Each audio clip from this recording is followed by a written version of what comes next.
অবশেষে 20,000-এর নিচে একটা ভালো স্মার্টফোন বোধহয় কিনতে পারলাম, আর সেটাও বেশ অফারে। কথা বলছি নাথিং ফোন 2A।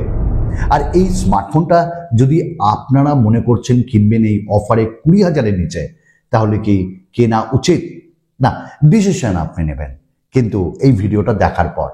এটা কিন্তু কোনো রিভিউ না, একজন কাস্টমার হিসাবে বেশ কয়েকদিন ইউজ করে আমার ইউজার এক্সপিরিয়েন্স আপনাদের সাথে শেয়ার করা, যাতে আপনারা সঠিক সিদ্ধান্ত নিতে পারেন। তাহলে সরাসরি মূল প্রসঙ্গে চলে যাই।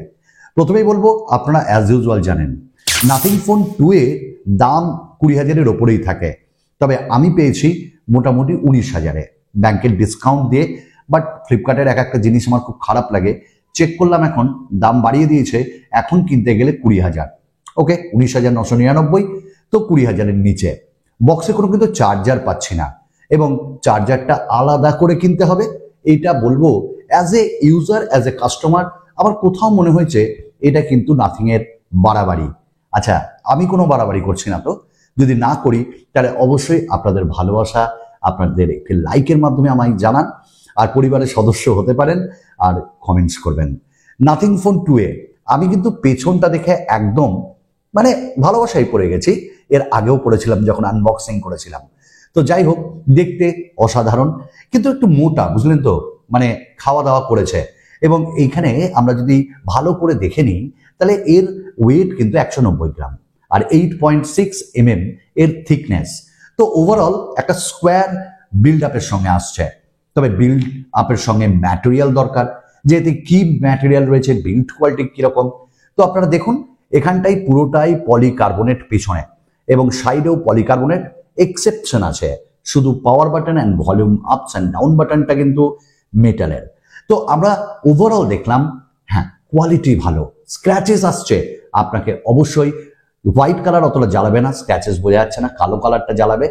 আর আপনাকে কিনে নিতে হবে একটা কেস। তবে ওই চোখ দুটো কিন্তু আমি প্রেমে পড়ে গেছি, কি চোখ কি চোখ। তো ওই দুটি ক্যামেরা, IP54 এর সার্টিফিকেশন, স্প্ল্যাশ প্রুফ আপনি বলতে পারেন।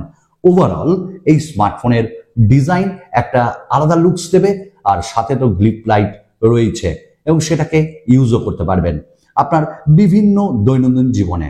যেমন নোটিফিকেশন এলে ওটাকে ইউজ করতে পারবেন, মিস কল এলে ইউজ করতে পারবেন, মেসেজ এলে, হোয়াটসঅ্যাপ এলে, অথবা উবের বা জোম্যাটোতেও কতটা আসছে সেটাও আপনাকে দেখাবে। বাট মানে এটা কাজের না। আবার একই সাথে আমরা এখানে ভলিউম আপস অ্যান্ড ডাউনটাকেও ইউজ করতে পারবো। তো ওভারঅল হ্যাঁ, একটা এক্সট্রা ফিচার আপনি বলতে পারেন এটা দিয়েছে, তবে ফোন উল্টে রাখতে হবে তার জন্য। ডিসপ্লে, এবার একটা স্মার্টফোনের ডিসপ্লের সঙ্গে আমরা বেশিরভাগ সময় কাটাই, আর এখানেও কিন্তু ডিসপ্লে বেশ ভালো দেওয়া হয়েছে, বড় দেওয়া হয়েছে সিমেট্রিক্যাল বেজালের সাথে। এবং এখানটায় ফ্ল্যাট ডিসপ্লে পাচ্ছি একটা ছোট পাঞ্চল 6.7 ইঞ্চেসের। আমরা বিভিন্ন রকমের কন্টেন্টও দেখেছি, আমি এনজয় করেছি অ্যাজ এ ইউজার। এবং HDR10+ এর সাপোর্টও রয়েছে, নট এ বিগ ইস্যু। এবং এখানটায় আমরা প্রায় 1300 নিটসের পিক ব্রাইটনেস পেয়েছি। হ্যাঁ, HDR10 কোথাও কোথাও কোনো অংশে দারুণভাবে ব্রাইট হচ্ছে। আর আউটডোরে এর ভিজিবিলিটি ভালো, কর্নিং গরিলা গ্লাস 5 এর প্রোটেকশনও আছে। ওভারঅল যদি আমি ডিসপ্লে কথা বলি, অ্যামোলেড ডিসপ্লে ভালো দেওয়া হয়েছে এখানটায়, অলওয়েজ অন ডিসপ্লেও রয়েছে, এবং সেখানেও লক স্ক্রিনে ডিফারেন্ট কাইন্ড অফ ফিচারগুলোকে আপনি অ্যাড করতে পারবেন, উইথ গেটসকেও অ্যাড করতে পারবেন। আমি বলছিলাম না, কাস্টমাইজেশনে বেশ ভালো লেগেছে আমার এই স্মার্টফোনটা। ওভারঅল ডিসপ্লেও কিন্তু বেশ ভালো, আর প্রোটেক্টিভ ফিল্ম অ্যাটলিস্ট রয়েছে এতে। আমরা এই ভ্যারিয়েন্টটা ব্যবহার করছি 8GB 128GB UFS 2.2 storage type, আর LPDDR4X র্যাম টাইপ। দেখুন, 5G স্মার্টফোন VONR এটা দেখাচ্ছে, এটাই বড় কথা। এবং ডুয়াল 5G, প্রায় 14টা 5G ব্যান্ড এতে রয়েছে। ওভারঅল আমাদের ফিউচারে কাজে লাগবে। নট অনলি দ্যাট, আমরা এখানে স্পিডও ভালো পেয়েছি, কল কোয়ালিটিও ভালো পেয়েছি, নেটওয়ার্ক ড্রপ ইস্যুও নেই, কল ড্রপ ইস্যুও নেই। তো ওভারঅল ভালো প্যাকেজ। তবে প্যাকেজটা ভালো আমার লাগেনি ওই পারফরমেন্সের ক্ষেত্রে। মিডিয়াটেক ডায়মেনসিটি 7200, ওই প্রো লিখলো না এক্স লিখলো, এইগুলো কোনো ব্যাপার না। ওভারঅল 5 লাখের ওপর এর অন্তত বেঞ্চমার্ক স্কোর। তবে এর যে অন্তত বেঞ্চমার্ক এর সাথে যে এখানটায় গ্রাফিক্যাল স্টেজে আমরা দেখলাম, সেখানে কিন্তু দেখলাম হ্যাঁ ঠিকই আছে, থটলিং টেস্ট মানে গ্রিন গ্র্যাপটাই বেশি ছিল।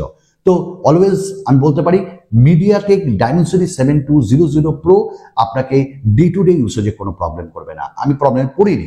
কিন্তু হ্যাঁ, মাল্টিপল অ্যাপস আপনি খুলে রেখেছেন, তারপর ক্যামেরা ইউজ করছেন, একটু ভোগাবে।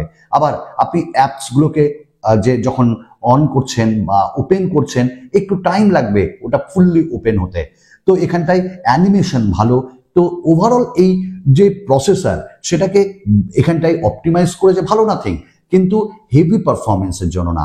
গেমিং পারফরমেন্সের জন্য বিজিএমআই আপনাকে 60 FPS দেবে না, ওই 50, 55 এইরকমই থাকবে। হ্যাঁ, হেভি গেমার্সরা এর থেকে দূরে থাকবে কিন্তু। তাহলে গেমার্সদের জন্য নয়, হ্যাঁ মিডিয়াম ইউজার্সদের জন্য। তারপরে আমরা চলে আসবো ক্যামেরায়। 50 মেগাপিক্সেলের আল্ট্রা ওয়াইড, 50 মেগাপিক্সেলের আমরা মেইন সেন্সর পাচ্ছি, সামনে 32 মেগাপিক্সেলের সেলফি, এবং এখানে স্যামসাং এর ওমনি ভিশন ইউজ করা হয়েছে। আমরা 4K ভিডিও 30 FPS এ দেখলাম, বেশ ভালো।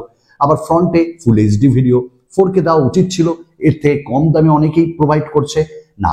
এর কোয়ালিটি ভালো, এর ফোকাস রেঞ্জটা ভালো, এবং এর যে ডাইনামিক রেঞ্জ সেটাও ভালো, এক্সপোজার ভালো। তবে হ্যাঁ, একটু ওভার বুস্ট কালার যেটা সোশ্যাল রেডি। হ্যাঁ, আমরা বিভিন্ন রকম পিকচার নিয়েছি আমাদের রিয়ার ক্যামেরা এবং আল্ট্রা ওয়াইডে। পিকচার কোয়ালিটি ভালো, শার্পনেস আছে, ডিটেলিং এর অভাব নেই। অভাব শুধু ওই একটাই যে একটু ওভার স্যাচুরেটেড করছে, ন্যাচারাল কালার দিচ্ছে না।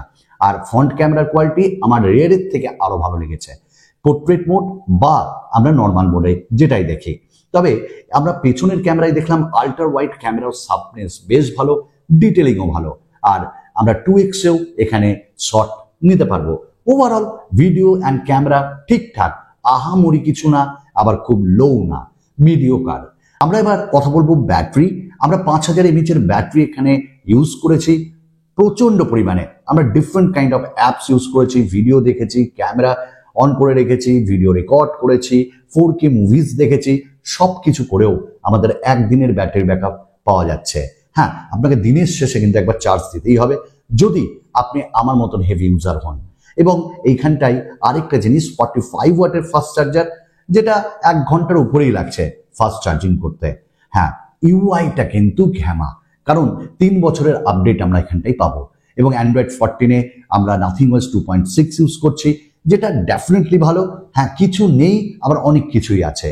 আমরা ডুয়াল অ্যাপস, আমরা কল রেকর্ড, আমরা অ্যাপ লক, এরকম ফিচারগুলো পাবো, স্ক্রিন রেকর্ডিং, এবং একটা নিত্য নতুন ভ্যারিয়েন্টস, মানে আপনাকে একটা নিত্য নতুন এখানটায় ইউজার এক্সপিরিয়েন্স দেবে। কোনো ব্লোটওয়্যার নেই, কোনো অ্যাডস নেই, এবং একদম নিট অ্যান্ড ক্লিন, এবং উইড গেটসগুলো, ডটসগুলো দুর্দান্ত। ওভারঅল প্যাকেজে যদি বলি, ভালো ডুয়াল স্পিকারের কোয়ালিটিও মোটামুটি ভালোই, লাউডনেস আছে। তো 20,000-এর নিচে এটা কিনবো কি কিনবো না, দেখুন এর থেকে যদি পারফরমেন্স ভালো চান, মোটোর কিছু স্মার্টফোন আছে, আইকিউ এর কিছু আছে, আপনি নিতে পারেন। আদারওয়াইজ আপনার বাজেট যদি খুবই টাইট থাকে, দেন আপনি নাথিং ফোন 2 এর সঙ্গে যেতে চান। যদি আপনি কিছু ইউনিকনেস চান, গ্লিপ লাইটের মতন, ব্যাস এইটুকুনি। আমার কাস্টমার হিসাবে ইউজ করে ভালো লেগেছে, আর একটু ভালো হতে পারতো। হ্যাঁ, এই দামে ঠিক আছে, কিছু এক্সট্রা ফিচার্স পেয়েছি, এই আর কি। তবে ক্যামেরা অ্যান্ড পারফরমেন্স মিডিওকার। চলুন আরেকটা নতুন ভিডিওতে আপনাদের সঙ্গে দেখা করব। বাই।